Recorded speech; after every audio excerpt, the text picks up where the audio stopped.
क्या एक शख्स की रिहाई की मुहिम में तहरीके इंसाफ ने सूबे के मसाइल को भी पसे पुश डाल दिया? क्या वहाँ पर आम आवाम बुनियादी सहूलियात से मुस्तफिद हो रही हैं या नहीं? ये सबसे अहम और सबसे बड़ा सवाल है। बेरोजगारी दिन ब दिन बढ़ती जा रही है, महंगाई है वो इनसे कंट्रोल नहीं हो रही है और बाकी सूबों की निस्बत केपीकी के अंदर महंगाई ज्यादा देखने में आती है क्योंकि वहाँ पे कारोबारी कंपटीशन जो है वो बहुत कम है। वहाँ कारोबारी कंपटीशन है ही नहीं है, किसको पता ही नहीं कि किसने कारोबार कहाँ से करना है। तालीम न होने की वजह से मजदूर तबका वहाँ सबसे ज्यादा है जिन्हें मुलाजमत या मजदूरी के लिए दूसरे सूबों का रुख करना पड़ता है। आपको सिंध में भी दिखाई देंगे, आपको पंजाब में भी दिखाई देंगे। ये सब ऐसे चैलेंजेस हैं जो सूबाई हुकूमत को फौरी हल करने चाहिए। पीटीआई की सियासत एक लंबे अरसे से एक शख्स के गिर्द घूमती नजर आ रही है। जब हुक्मरानी शख्सियत के गिर्द महदूद हो जाए तो फिर अवाम के लिए कोई नहीं सोचता, तरक्की के लिए कोई नहीं सोचता, अवाम के लिए पॉलिसी कैसे बनाए, क्या बनाए, कब तक बनाए, कितनी बनाए, कोई भी नहीं सोचता। खैबर पख्तूनख्वा की हुकूमत को शायद एहतजाज के अलावा कुछ नजर नहीं आता, वरना अपने कामों से ये लोग दूसरे लोगों के दिल जीत सकते हैं।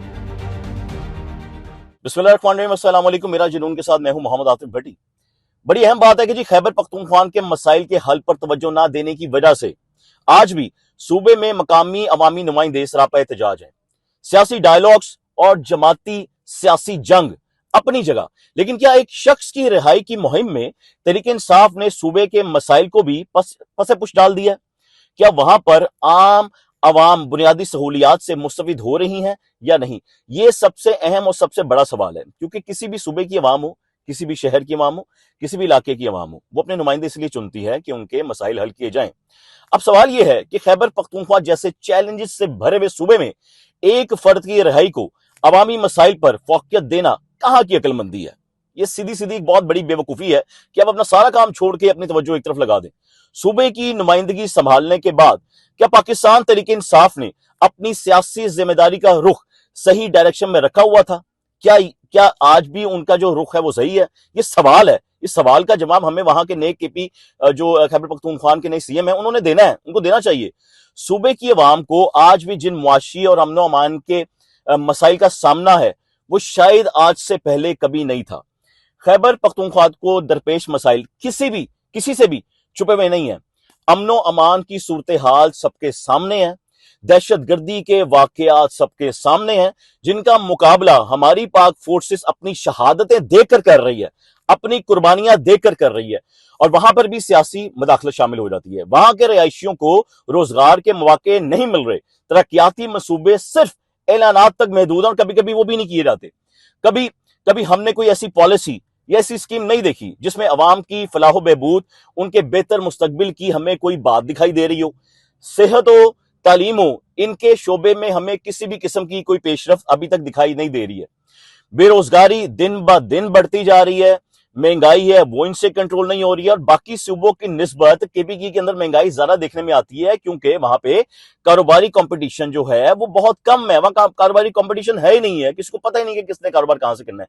तालीम ना होने की वजह से मजदूर तबका वहां सबसे ज्यादा है जिन्हें मुलाजमत या मजदूरी के लिए दूसरे सूबों का रुख करना पड़ता है। आपको सिंध में भी दिखाई देंगे, आपको पंजाब में भी दिखाई देंगे। सख्त तरीन सर्द मौसम में भी बिजली और गैस की लोड शेडिंग का उन्हें आज भी सामना है। कई जगहों पर हमें एक कमरे के लिए भी वहां पर एक सोलर पैनल लगे हुए मैंने देखे। मैं खुद वहां की विजिट की है कि एक बंदे ना का एक कमरा है, वहां बिजली मौजूद नहीं है तो उसने सोलर पैनल लगाया हुआ है। ये सब ऐसे चैलेंजेस हैं जो सूबाई हुकूमत को फौरी हल करने चाहिए। ये मुसलसल उनकी तवज्जो मांगते हैं। सूबाई हुकूमत का यही काम होता है कि वो अपने शहरियों के जानो माल और मुआश को तहफ़्फ़ुज़ फराहम करें क्योंकि वो इनके नुमाइंदे होते हैं और अवाम उन्हें इसी उम्मीद पर चुनते हैं कि ये ऐवानों में बैठकर अवाम की फलाह के लिए पॉलिसीज बनाएं और उन पर काम करें। लेकिन हमें वहां की हुकूमत सिर्फ एक काम करती दिखाई देती है, एहतजाज, सड़कें तोड़फोड़, शटडाउन, हड़ताल एंड दैट्स इट। कहीं भी अवाम की फलाह के लिए हमें कोई काम करता है वहां दिखाई नहीं देता। मगर जब भी हम खैबर पख्तूनख्वा की हुकूमत की तरफ देखते हैं तो ऐसा ही महसूस होता है कि सूबाई हुकूमत की जो जितनी भी तरजीहात है ना, वो तमाम तरजीहात एक जो तरजीह है वो तमाम तरजीहात पर भारी है, वो एक बयाने पर भारी है और वो एक ही है, वो एक मुतालबा है, वो है जी के खान साहब की रिहाई होनी चाहिए। देखें, पार्टी के बानी होने के नाते तहरीके इंसाफ के जितनी भी लीडरशिप है वो इसमें हक रखती है कि वो अपने पार्टी सरबराह की रिहाई के लिए जद्दोजहद करें, लेकिन जद्दोजहद ऐसी हो कि जिससे मुल्क के मसाइल में इजाफा हो اور اداروں کے خلاف باتیں ہوں، یہ کون سی جدوجہد ہے؟ یہ تو ہمیں سمجھ سے نہیں باہر ہے، کیونکہ اگر آپ یہ بات کرتے ہیں، آپ کے بانی تو خود کہتے تھے کہ ہر ادارہ میرا ہے، پاکستان میرا ہے، اور آپ کیسی لیڈرشپ اختیار کیے بیٹھے ہیں کہ آپ لوگ اپنے بانی کے، اپنے بیانی کے خلاف چل رہے ہیں۔ پی ٹی آئی کی سیاست ایک لمبے عرصے سے ایک شخص کے گرد گھومتی نظر آ رہی ہے، مگر جب حکمرانی شخصیت کے گرد محدود ہو جائے، یہ بات بڑی اہم ہے کہ ایک شخصیت کے گرد اگر ساری حکومت ہی اس کے گرد ہے تو پھر عوام کے لیے کوئی نہیں سوچتا، ترقی کے لیے کوئی نہیں سوچتا، عوام کے لیے پالیسی کیسے بنائے، کیا بنائے، کب تک بنائے، کتنی بنائے، کوئی بھی نہیں سوچتا۔ خیبر پختونخوا کی حکومت کو شاید احتجاج کے علاوہ کچھ نظر نہیں آتا، ورنہ اپنے کاموں سے یہ لوگ دوسرے لوگوں کے دل جیت سکتے ہیں۔ ہر جگہ طاقت اور شور نہیں آتا، اس لیے کہا جاتا ہے، میں یہاں بات کروں گا کہ عقل بڑی کہ بحث، آپ طاقت کا استعمال کریں، آپ شور کا استعمال کریں، کوئی فائدہ نہیں، آپ کام کریں تو سب کچھ ہو جائے گا۔ اور یہی تاثر آج خیبر پختونخوا میں موجود ہے۔ صوبے کے لوگ بھی امن چاہتے ہیں، خوشحالی چاہتے ہیں، روزگار چاہتے ہیں، بنیادی سہولیات چاہتے ہیں، جو کہ ان کو فراہم کرنا بھی حکومت کی سب سے پہلی ترجیح ہونی چاہیے، لیکن افسوس در افسوس کہ ایسا کچھ بھی نہیں ہو رہا۔ سوال یہ نہیں ہے کہ عمران خان کی رہائی کا مطالبہ جائز ہے یا نہیں، یہ میں نہیں کہتا، کیونکہ میں یہ نہیں کہتا کہ اس کے لیے عدالتیں بنی ہیں۔ جب ایک شخص پہ کیسز بنے ہو نا تو عدالتیں اس کام کو دیکھتی ہے، وہاں پر آپ کا احتجاج اور آپ کا بے وجہ کا شور شرابہ اور لوگوں کو تنگ کرنا، زبردستی ہڑتال کروانا قانون نہیں بدل سکتا، معاملات نہیں بدل سکتے۔ سوال یہ ہے کہ کیا صوبائی حکومت کو اپنی انتظامی اور سیاسی کوششوں کا ایک بڑا حصہ اسی ایک مقصد پر لگا دینا چاہیے یا عوام کی فلاح و بہبود پر لگانا چاہیے؟ جبکہ خیبر پختونخوا بہت سے بحرانوں سے گزر رہا ہے، یہ سب لوگ جانتے ہیں، یا آپ لوگ بھی جانتے ہیں، اور صوبائی حکومت کو اپنے قائد کی رہائی کے علاوہ کوئی اور دوسرا مسئلہ نظر ہی نہیں آتا۔ یہ بھی ایک بڑی عجیب سی بات نظر آتی ہے۔ صوبے کی عوام کو روزگار، امن و امان، سماجی سہولیات چاہیے، لیکن آج وہاں کی عوام کو بھی یہ نظر آنا شروع ہو چکا ہے کہ ان کے مسائل کو نظر انداز کیا جا چکا ہے۔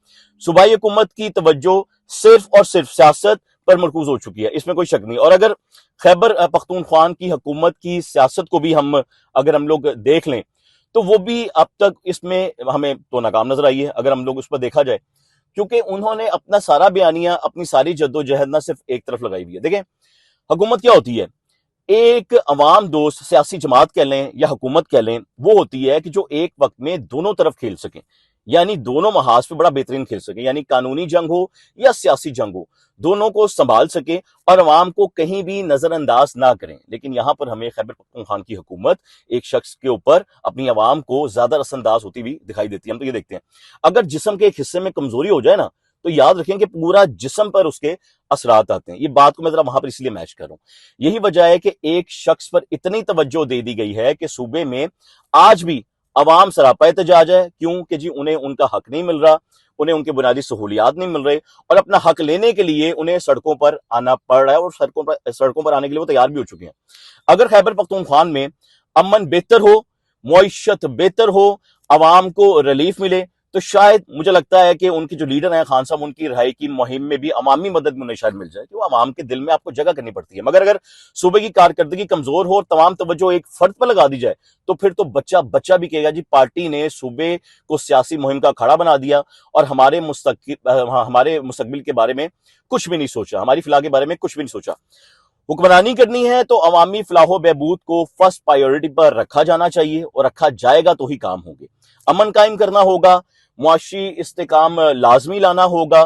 اگر پی ٹی آئی واقعی عوامی جماعت ہونے کا دعویٰ کرتی ہے تو اسے یہ ثابت کرنا ہوگا کہ ایک فرد کی رہائی سے زیادہ اہم عوام کی بھلائی ہے، عوام کی فلاح ہے، ورنہ یہ تاثر مضبوط ہوتا جائے گا کہ صوبہ ایک سیاسی بیانیے کی نظر ہو چکا ہے، اور اصل مسائل انتظار میں کھڑے ہیں کہ کب ہماری حکومت ہماری طرف دیکھے گی اور ہمارے مسائل حل کرے گی۔